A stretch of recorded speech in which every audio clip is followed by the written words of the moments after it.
Today, I want to talk to you about two things. In a good relationship, everybody expects there to be good communications. There has to be a good system of communications. And then everybody has to also have a sense of what the expectations are. As handsome as I am, I would probably be a fun person today to have a friend, to be a church friend, to work with. There are a lot of relationships we can have. And you would say, oh, yeah, I like being in a relationship with him. But if you wanted to be my wife, there are expectations. So not everybody's going to sign up for that. And there are ladies out there, I know you're listening to me and you're saying the same thing.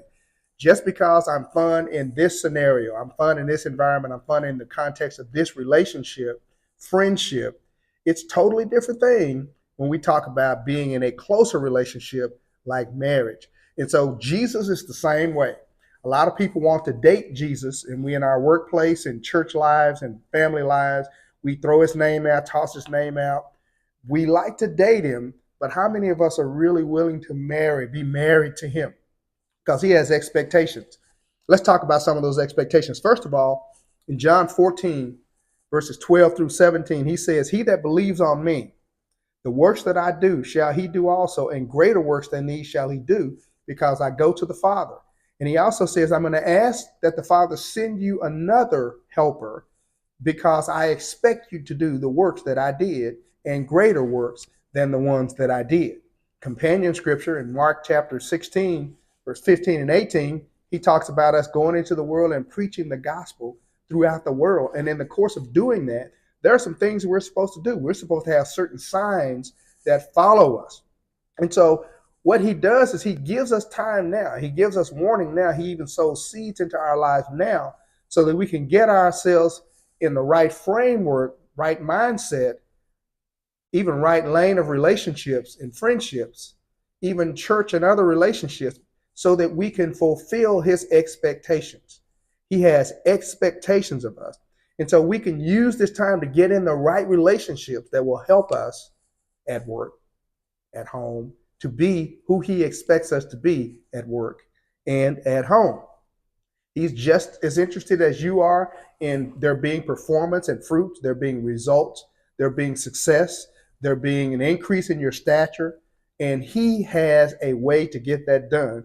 But many of us don't really expect to, or try to, or endeavor to, or listen to him so that we know what those expectations are. And that brings us to the first point I brought, which was communications. We have to have effective communications. I know people who are in relationships, and I got a call a couple of days ago about somebody who's in a relationship, but there is no communication. There's only communication coming from one source. So there's communication, but there's not communication. There has to be a giving and a receiving. So it's not just about us asking and expecting him to give, but it's also about us just being in relationship, talking to him about everything, and then letting him tell us how we should approach it.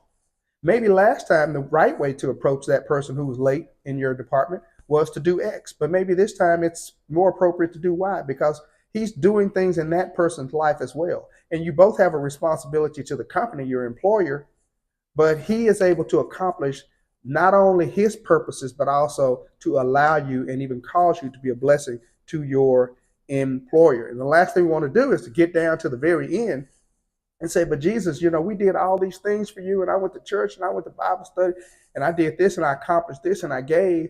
And he says, you didn't consult with me. You didn't depend on me. You didn't ask me. You didn't need me. You did all those things on your own. You didn't do anything by faith. You did a whole lot of natural. I didn't have much room to put any super on top of it because you had it all covered. And so we need to stay in touch with him, consult with him often, daily, hourly.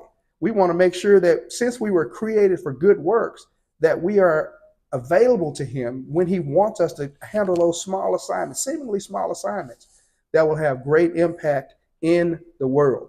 He ultimately wants us to become those who are in communication with him, who know his expectations, who become world overcomers, who become overcomers of situations and circumstances that burden people's lives, that, the things that hold people back.